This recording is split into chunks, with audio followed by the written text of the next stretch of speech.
Welcome back to my channel ಕೊಡ್ಲಾಗೆ right. ಏನಪ್ಪ ವಿಷಯ ಅಂದರೆ, ನಾನು 2 ವರ್ಷದಿಂದ ಕೂಡಿಟ್ಟಿರುವ ದುಡ್ಡು 500, 200 ಮಿಕ್ಕಿರೋ ದುಡ್ಡು ಸ್ವಲ್ಪ ಕೂಡಿಟ್ಟಿದ್ದೇನೆ. ಹಾಗಾಗಿ ಅದು ಪಿಗ್ಗಿ ಬ್ಯಾಂಕಲ್ಲಿ ಹಾಕಿ ಕಲೆಕ್ಟ್ ಮಾಡಿ ಇಟ್ಟಿದ್ದೀನಿ. ಅದು ಎಷ್ಟಾಗಿದೆ ಅಂತ ಕೌಂಟ್ ಮಾಡೋಣ. ಎಷ್ಟಾಗಿರ್ಬೋದಂತ ಕಮೆಂಟ್ ಮಾಡಿ ತಿಳಿಸಿ ನೋಡುವ.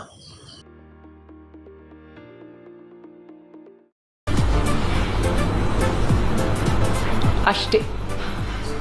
ಇವಾಗ ನಾನು ಒಂದು 500, 200, 100 ಮತ್ತು 50 ಎಷ್ಟಿದೆ ಎಲ್ಲ ಸಪ್ರೇಟ್ ಮಾಡ್ತಾಯಿದ್ದೀನಿ. ಎಲ್ಲ ದುಡ್ಡು ಸಪ್ರೇಟ್ ಆದಮೇಲೆ ಲೆಕ್ಕ ಮಾಡಿ ಹೇಳೋಣ.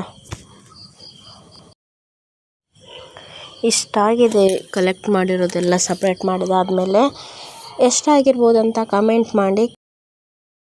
ವಿಡಿಯೋನ ಕೊನೆ ತನಕ ನೋಡಿ, ನಾನು ಕೊನೆಯಲ್ಲಿ ಹೇಳ್ತೀನಿ ಎಷ್ಟಾಗಿರ್ಬೋದು ಅಂತ. ಮತ್ತು ನಮ್ಮ ಚಾನಲ್ಗೆ ಯಾರೆಲ್ಲ ಸಬ್ಸ್ಕ್ರೈಬ್ ಮಾಡಿಲ್ಲ ಎಲ್ಲರೂ ಸಬ್ಸ್ಕ್ರೈಬ್ ಮಾಡಿ. ಇನ್ಮೇಲೆ ಹೊಸ ವ್ಲಾಗ್ ಬರ್ತಾ ಇರ್ತದೆ. ನಮ್ಮ ವ್ಲಾಗ್ ಇಷ್ಟ ಆದರೆ ಕಮೆಂಟ್, ಶೇರ್, ಲೈಕ್ ಮಾಡಿ. ಮನೆಯಿಂದ ಇವಾಗ ನಾವು ಗೋಲ್ಡ್ ತರಲಿಕ್ಕೆ ಹೊರಟಿದ್ವಿ. ಗೋಲ್ಡು ಏನೆಲ್ಲ ತರ್ತೀವಿ ನೋಡೋಣ ಬನ್ನಿ. ಮಂಗಳೂರಲ್ಲಿರುವ ಲಲಿತಾ ಜ್ಯುವೆಲರಿ ಶಾಪಿಗೆ ಹೋಗಿದ್ವಿ. ಅಲ್ಲಿ ನಾವು ಕೆಲವೊಂದು ಐಟಮ್ ಎಲ್ಲ ಪರ್ಚೇಸ್ ಮಾಡಿದ್ವಿ, ಚೆನ್ನಾಗಿತ್ತು. ಹಾಗಾಗಿ ಮತ್ತೆ ನಾವು ಅಲ್ಲೇ ಹೋಗಿದ್ವಿ.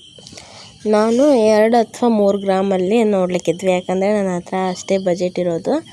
ಸ್ಕೀಮ್ ಸಹ ಮಂತ್ಲಿ 1,500 ಅಷ್ಟೇ ಹಾಕಿದ್ವಿ. ಅದಕ್ಕೋಸ್ಕರ ಅಷ್ಟೇ 2 ಅಥವಾ 3 ಗ್ರಾಮದಲ್ಲಿ ನೋಡ್ತಿದ್ವಿ. ನನ್ನ ಹತ್ರ ಓಲೆ ಇತ್ತು, ಹಾಗಾಗಿ ಚಾಯ್ಸ್ ಮಾಡಿದ್ವಿ. ಇಯರಿಂಗು ಮತ್ತು ಇದು ನೆಕ್ಲೆಸ್ ಮೇಲಿಂದು ಕಿವಿದು ಓಲೆ, ಬ್ರಾಸ್ಲೆಟ್ಟು ಎರಡೂ ಇಷ್ಟ ಆಯಿತು. ನನ್ನ ಹತ್ರ ಒಂದು ಜುಮ್ಕೆ ಸೆಟ್ ಇತ್ತು, ಹಾಗಾಗಿ ಕಿವಿದು ನಾನು ತಗೊಳ್ಳಿಲ್ಲ. ಬ್ರಾಸ್ಲೆಟ್ ಇರಲಿಲ್ಲ ಅಂದ್ಬಿಟ್ಟು ಬ್ರಾಸ್ಲೆಟ್ ತಗೊಂಡೆ. ಬ್ರಾಸ್ಲೆಟ್ಟು ಚೆನ್ನಾಗಿದೆ. ಒಂದು 3 to 4 ಗ್ರಾಮಲ್ಲಿ ಬಂತು, ಪರವಾಗಿಲ್ಲ.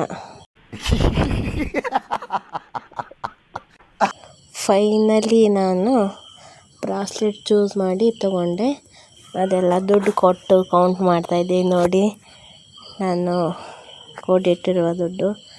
ಈ ಬ್ರಾಸ್ಲೆಟ್ ತೊಗೊಂಡೆ, ಹೇಗಿದೆ ಅಂತ ಕಮೆಂಟ್ ಮಾಡಿ.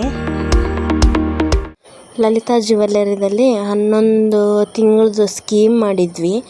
ಮಂತ್ಲಿ 1,500, 11 ತಿಂಗಳಿಗೆ 16,500 ಆಗುತ್ತೆ ಬಜೆಟ್.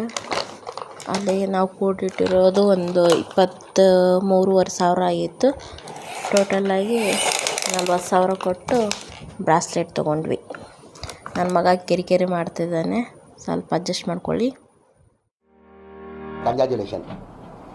ಅಲ್ಲಿ ಜ್ಯುವೆಲರಿ ಶಾಪ್ದಲ್ಲಿ ಕೈಯಲ್ಲಿ ಹಾಕಿ ನೋಡ್ತಾ ಇದ್ದೆ, ಚೆನ್ನಾಗಿ ಕಾಣ್ತದೋ ಇಲ್ಲ ಅಂತ.